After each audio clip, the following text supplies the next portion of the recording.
Hello, this is Sebastian from Group D, and today I'll be presenting part 2 and part 3 of the Management Information System project on Internet of Things. Firstly, I will analyze the impact on existing companies and new business model generated, to then analyze the impact of IoT on IKEA and their strategic response. Given that as many as 89% of businesses expect customer experience to be their main competitive advantage in the coming years, the extraordinary ability of collecting data of Internet of Things business opportunities will be an invaluable asset. Firstly, for the unprecedented level of transparency, which will lead companies to more easily identify inefficiency, eliminate costs, and also to an ability to offer a new range of service-oriented business models, which will build brand loyalty and promote higher engagement. And now I will analyze the impact on existing companies using a few case studies. A great example of an existing company improving their operations with the implementation of IoT technology is BMW. In summary, the current phase of implementation of IoT has allowed for two main benefits: streamlining their processes and operations and creating value from data. In terms of streamlining their processes and operations, BMW has seen improvements in their supply chain management by their implementation of sensors that allow for the real-time tracking of all machines producing components from other suppliers. They have also improved operational efficiency in their repair facilities, where connected sensors allow them to know exactly where each vehicle is in their facility, lowering lead times, which has doubled their productivity. In terms of creating value from data, the vast amount of new data generated from operations has allowed BMW to apply predictive modeling to anticipate future systems failures and preemptively replace parts, improving efficiency. BMW has also partnered with Microsoft Azure to create a personal travel assistant in each new model that collects data and analyzes it in order to improve the driving experience for each specific user, tailoring the product to each user specific. And another example can be seen with the Ericsson Maritime ICT Cloud Platform, which at the time tackled the two main challenges of the marine industry: supply chain fragmentation and maritime vessel isolation. Because and the revolutionary data sharing within the organization data system has led to two important milestones: provided the shipping organization the ability to connect on a unified platform and to link those vessels onto the same network.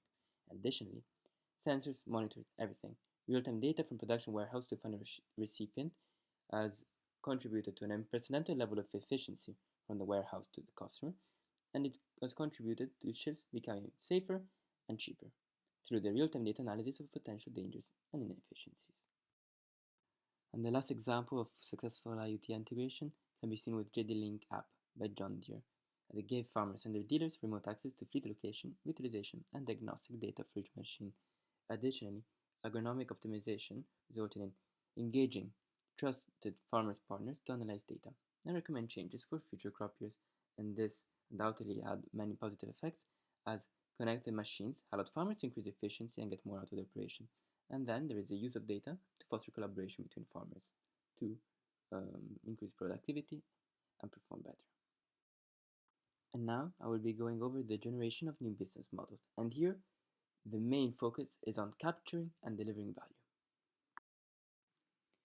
A new business model that has been generated because of Internet of Things has been the automatic fulfillment model, which tackles the time gap between when the product runs out and when the customers reorder it. And this can be better explained with a real-life example of Amazon's Dash buttons, which are buttons that when they are clicked will automatically reorder a specific product on Amazon and ship it to the customer. And this business model is especially useful for those products which need to be reordered often. And the value proposition here lies in the fact that a customer who might have been too lazy before and not reordered the product now only has to press one button and it will be delivered to their door, for example. And this drives sales for the organization and additionally leads them to collect data on their habits. And another company which is driving profits through this business model is Brita, a water filter manufacturer. Their Infinity Water Pitcher automatically reorders its filters when it's running low. Next, a business model which has generated a lot of innovations in the mobility sector, especially, is the asset sharing model. Both existing companies like Uber with their electric sharing bikes, as well as new companies, for example Yego or Ikutra with their electric sharing scooters, have been able to profit from this model. The opportunity here lies in the fact that a lot of expensive products are not being utilized to their maximum capacity. For example, a car which is parked on the street most of the time. By selling extra capacity back to the market, you can maximize product utilization across multiple customers and thus increase revenue. This allows the customer to pay a reduced price for the service and the company to achieve a faster market penetration. And another successful example of a new business model generated has been the IoT subscription model, which generated recurring revenue through connected devices by offering a regular subscription to the client instead of a one-time sale. And this has created value for both the consumer and the vendor. On one hand, there is greater accessibility for the consumer.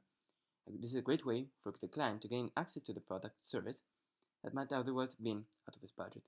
And additionally, there's more valuable features tailored specifically for the client, thanks to data collection. And regarding vendor, there's a recurring source of revenue which allows them to foster an active relationship with their clients. And, as said before, access to better analytics data. And one of the most known examples of this business model can be seen with Salesforce, whose subscription-based cloud service is responsible for over 90% of their total revenue. Here, customers gain access to Salesforce products via service as a system model, and there is a monthly payment agreement for access to its cloud-based software. Now I will go over part 3, the strategic response. The impact of technology and the strategic response of IKEA. IoT had 3 main impacts on IKEA. Firstly, it has increased the demand for smart products, which has contributed to an accelerating growth in the smart home as a service market. Additionally, it made IKEA realize that their value chain is outdated because of increased demand for traceability and transparency. Their current value chain will be soon surpassed by new and interconnected systems. For example, Amazon's automated FCCs and DCs, which are almost operated entirely by Kiva robots. Markets right now demand transparency and traceability throughout the whole supply chain, and interconnectivity plays an important role.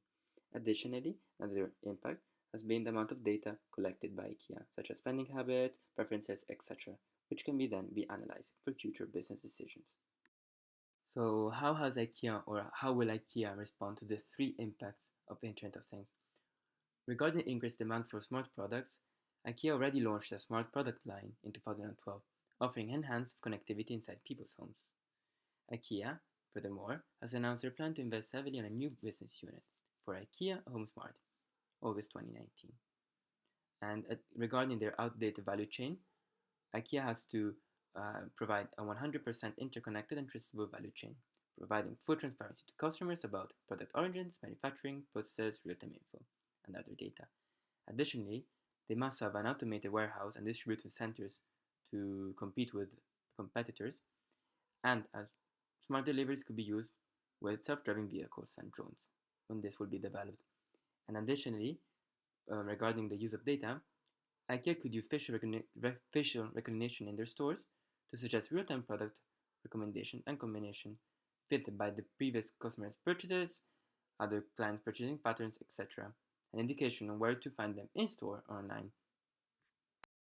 In this slide, you can see a few examples of the new business unit IKEA HomeSmart for smart products, in which there are different tablets and devices which are all interconnected using your mobile phone.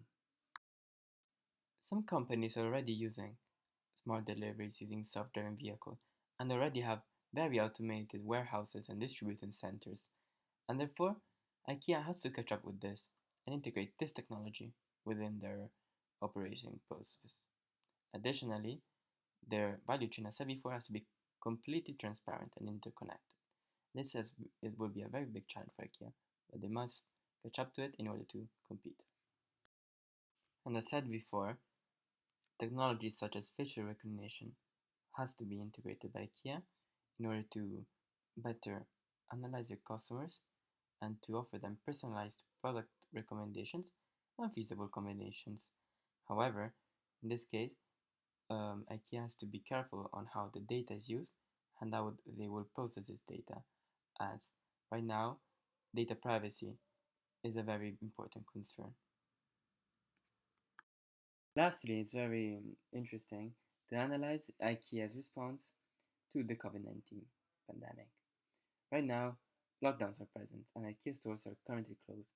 But at the same time, what IKEA is doing right now is to bring the consumer experience of visiting an IKEA store inside the customer's homes.